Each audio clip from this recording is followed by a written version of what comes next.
Sims. Hello, everybody. Welcome back to On the Road Daily. Today's show is brought to you by Cloudberry Lab. Check them out, cloudberrylab.com/FRD. And Paul, where are you? I'm in the Microsoft, I guess it's a field office or sales office. It's in Malvern, Pennsylvania. I'm here for an all-day developer code camp.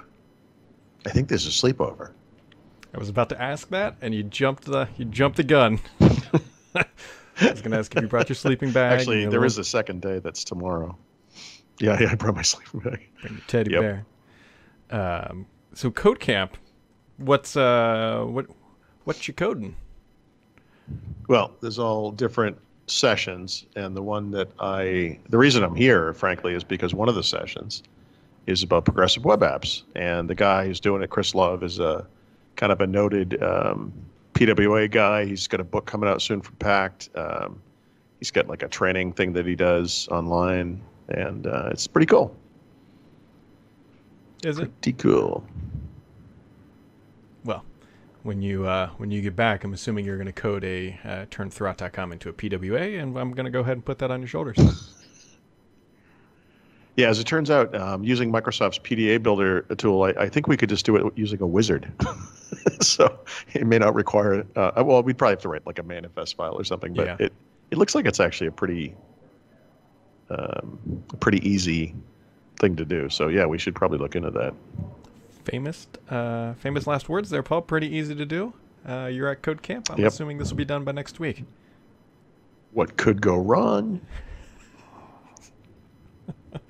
But the hot question of the day, because I know your time is precious, is what machine are you using right now? So actually, right now I am on the NVX2, which is that Windows 10 on ARM-based device. Did you bring your charger with you, or did you leave it at home? I left the charger at home. There's absolutely no way I will ever need that charger today. Wow. Confident man on that side of the on that side of the camera. Well, so clearly, it's Brett. It's 1 o'clock in the afternoon. Guess what my battery life is? My battery percentage. I would think like around 50%. Yeah, it's 100%. It literally is not 99%. It's 100. In fact, that seems almost. Am I looking at a screenshot? Is this real? This is where Paul finds out that his desktop has been replaced with a screenshot. No, I've synced stuff to OneNote. I mean, obviously now I'm using Skype. It's probably gonna go right off the cliff, but. Well, if the comments are based on anything, Paul, or tell us anything, you should probably use this thing every day because your webcam is notably better than your old Vaseline-infused one at home. Oh, is that true? Yeah, you look so sharp-ish. Yeah, we went through this in my old house too, so I'm not sure I can blame it on my home's Wi-Fi, but maybe it's time to invest in a new kind of camera because this is something I've noticed, like when I use like a Surface Book on the road and use the built-in camera and now on this device, like oftentimes the video quality is better, and like I told you offline. The connectivity here is actually terrible. Yep. Because there's 300 plus people all sucking down the same Wi-Fi here, and we tested it ahead of time on the cellular connection because I got the Project Fi data sim in there, and it wasn't very. I have bad. I'm kind of in the bowels of the building here, but the fact that my video quality is good, for me, like your video is frozen, so I don't see what's happening, but that's actually kind of amazing. So maybe this is something we need to figure out. Yeah, maybe we should. And by we, I mean you. So now you've got to fix your webcam, build a progressive web app, code it. If only I already had like a high-resolution video camera of some kind that I could use for podcasting. Yeah, who would have thunk? Yeah. Oh, good Lord. And then the other thing too, Paul, what are you actually using as a desk right now? Oh, yeah. So I don't know what this room is exactly, but there's a Surface hub behind me, which I assume you can see. The desk that I'm sitting at is actually the old school Surface table with that, that kind of cool purple pink swirly logo they used to have. Looks like a 4-leaf clover. And man, this thing is, I put stuff down on the desk, like the computer and the little case for my headphones and my phone, and it kind of sprung to life. Like it desperately wants me to interact with it. I wonder if Do you want me to try to show it to you? I guess I think I could. Well, I was wondering, could you? What would that fit in your backpack? Not no, I don't think it would do that. I'm not going to switch cameras. So what I'll do is you just I'm using the Surface Book to prop it up, but I'll move this thing around. Oh, it just got all white. Let me go back to the home screen. This is the part of the show where Paul drops the Envy and breaks it. Yeah. Actually, that could happen because the the thing I'm holding it by is only held on magnetically. So let's see. Yeah, okay. Can you kind of see it? I can't tell if you can see it, but you can definitely see it. The old school. I miss that interface. Yeah, I put a couple of photos of it on Instagram and Twitter this morning, so there's some cleaner imagery out there. It'd be a lot cleaner if it was imagery from your house, Paul. Just saying. Proper lighting. It'd look good in your new home. I mean, it seems to be secured to the floor. I don't know. If history serves me correctly, Paul, that's never stopped us in the past. But, I will neither confirm nor deny that I have flight fingers. Before we go forward here real quick. Oops, what did I just do? I clicked the wrong button. There we go. We are running on all cylinders, and by all cylinders, I mean I'm supposed to get a whole bunch of snow here, which we'll talk about in a second. But today's show is brought to you by Cloudberry Lab. If you're having troubles with your backups, don't like your provider, check out Cloudberry Lab because they back it up a little bit better, more secure, and to basically any cloud you could ever imagine. And it's a nice little thing. And you can go to cloudberrylab.com/FRD for that free trial offer and get your backup on. Paul, so I was looking at the weather, and Paul, you can either confirm or deny what I'm about to tell the world. I was texting Paul last night. I said, Paul, hey, how much snow are you about to get? Because it needed to be more than me. That way I know you're in more pain than I'm going to be in here in the next 24 hours. You actually said it in a slightly meaner fashion. Let me see if I can find that message. Actually, maybe you sent it over Skype. Yeah. Yeah, it says, yes, where is it? Yeah, it might be dead by Monday, blah, blah, blah. Wait, this is last night, right? Last night. I can't find it. But basically, yeah, what you said was something to the effect of,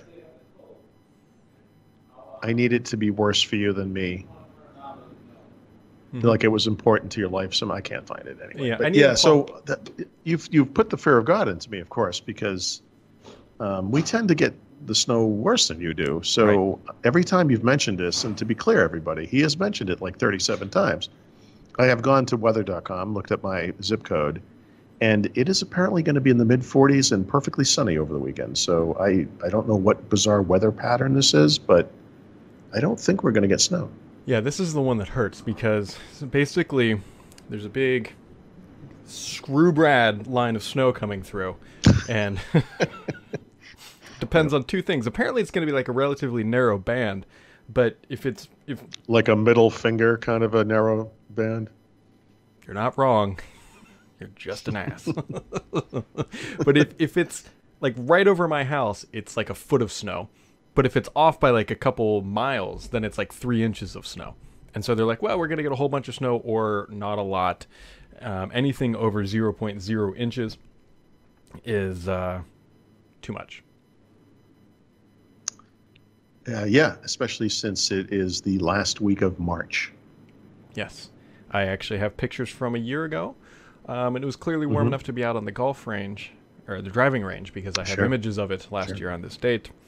And yet here we are preparing for the Armageddon. I might not have told you this. No, this came up in our work call this week. This is apparently a common weather pattern that occurs about once a decade.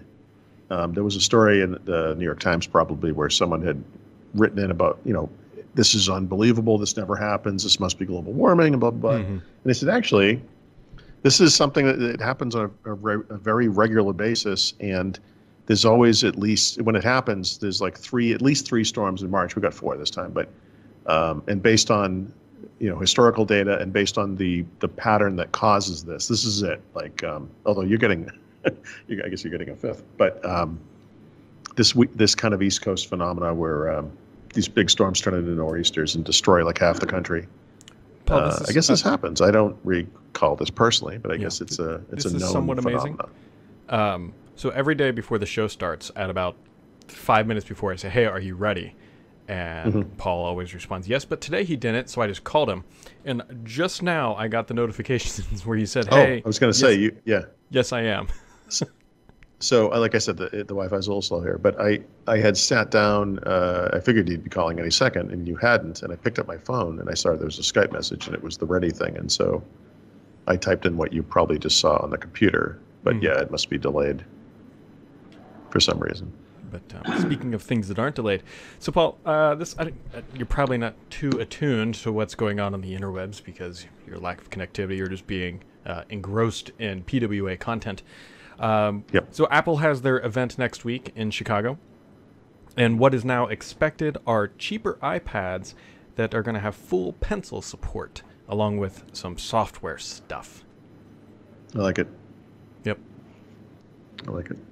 That's I think if you flash back a year ago when whatever time it was, right around this time of year, they introduced that new inexpensive 9.7-inch iPad. Mm-hmm. I'm sure I wrote an editorial at the time that they finally figured it out. Like they could just sell more of these things if they lower the price. And that cheap, iPad did something the iPad Pro never did, which was cause iPad sales to actually go up again. So those guys had seen declining sales year over year for 3+ years straight, I think it was. Mm-hmm. And it turns out when you make things cheap, people buy more of them. Yeah, it kind of pains me to say, but we are actually probably about in the market for an iPad. The current iPad our kid uses only when we're on road trips is actually an iPad 3, the first Retina display iPad, which kind of tells you how long. That's a fairly heavy device too, as far as iPads go. Mm-hmm. So it's kind of big and thick, When we take the road trip down to Florida this year, that's the only time she only really plays with it. But she's getting older now, and they're using them in classrooms, and it's like, I know it's just minutes away from having to go buy one. Seriously, we've seen photos of your daughter using like the Surface Studio and everything. This is one of those rare cases where I can say the following sentence: this Apple Pencil thing might actually make sense.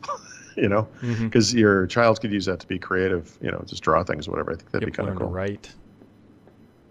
So that will be interesting. Couple comments, or at least one comment this week, because it is Friday and that's what we do, is it comes from an individual named Dave Helps, adequately named, on the Wonder What's Happening to Wonder list. He said, "There's a painful irony in the fact that integrating with Exchange and Office is the hard part about moving to Azure." That's awesome.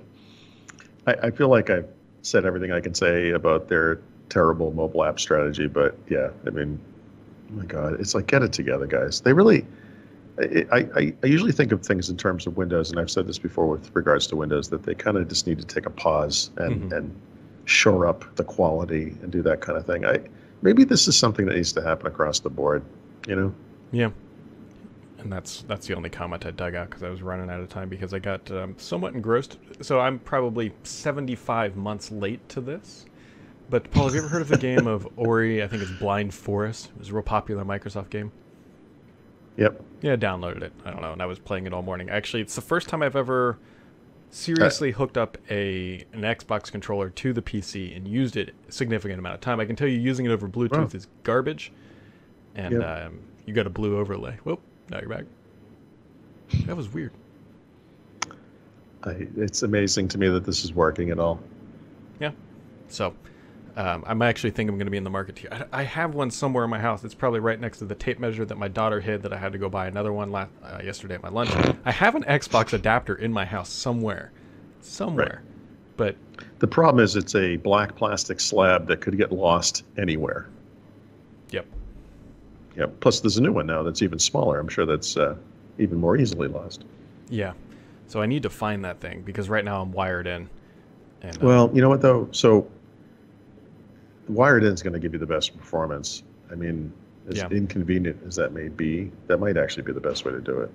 Yep, I'm in no rush, but if I next time I'm at the Microsoft store, I want to see how much the adapters actually cost. Right. And yeah, so you've obviously got stuff to get to. You got anything else for today, Paul? No, I mean, I've been kind of posting a bunch of stuff about this device in Windows 10 on ARM. I did an app performance thing this morning. It's funny, I've run into more app compatibility things that are kind of interesting. Like, one of the things I complained about with Windows 10s is that if you get something like a Microsoft Precision mouse, you can't download the drivers because they don't, it doesn't run x86 apps. So I tried it on this machine, and of course, if you look over the limitations list on Windows 10 and ARM, one of them is it doesn't work with x86 drivers. But I didn't think the Microsoft mouse software was so much a driver as it was like an interface. And I thought, this is going to work, It doesn't work. So I also looked a little bit at gaming on this thing, and that's a complete non-starter. I wish I had taken a screenshot of this, but there's a kind of like a big Call of Duty ripoff on mobile that's called, I think, Modern Combat or something. There's a series of these games. And they run pretty good on phones and everything. Actually, they run really good. It's just that using it with touch is kind of terrible. So that's a game you could actually get in the Windows Store and play with a joystick or a gamepad on your computer. It works pretty good. But on on this machine, it gets like 8 or 9 frames a second, which isn't great. Yeah, that's rough. That kind of thing. Yeah, so since I've been here today, I've been kind of letting it do the mobile thing, what do you call it, cellular data, because I want to kind of test that. So I'll probably write something about that over the weekend, but it's kind of getting to the point where I think I've kind of covered all the high points. So yeah, I'll probably, after that, just head toward the review or whatever. So one last question for you. What's the battery life at now? 100%. That doesn't seem right, does it? That's kind of weird. I was going to say, because Skype video calls, this is pretty intensive. Yeah. Not that I would expect it to be down 10% or something, but something. I feel like it's not reporting correctly. I mean, it says, battery usage by app over the past 24 hours. Chrome is number 1 with 19%, Markdown Pad 16%, Windows Explorer 15%, Skype is at 7%. But past 6 hours, Skype is number 1 with 47%. Chrome is number 2 with 16%. It still says, I bet if I rebooted this, it would change. I think that's a bug. Something. Well, that wouldn't be the first time that... Infinite battery life. Yeah. You just have to deal with really slow performance. 6 to 8 frames per second is what it sounds like. Yep. So, well, all right. Whoops. All right, folks. Well, that wraps it up for today. Obviously, Paul's on the road, so we got to keep things a little bit shorter, although apparently we could have gone forever based on his battery life. But today's show is brought to you by Cloudberry Lab. We'll be back on Monday with should be a normal show unless the snow takes out my house, which is a high probability at this point. But otherwise, have yourselves a wonderful weekend, and we'll catch you right back here next time.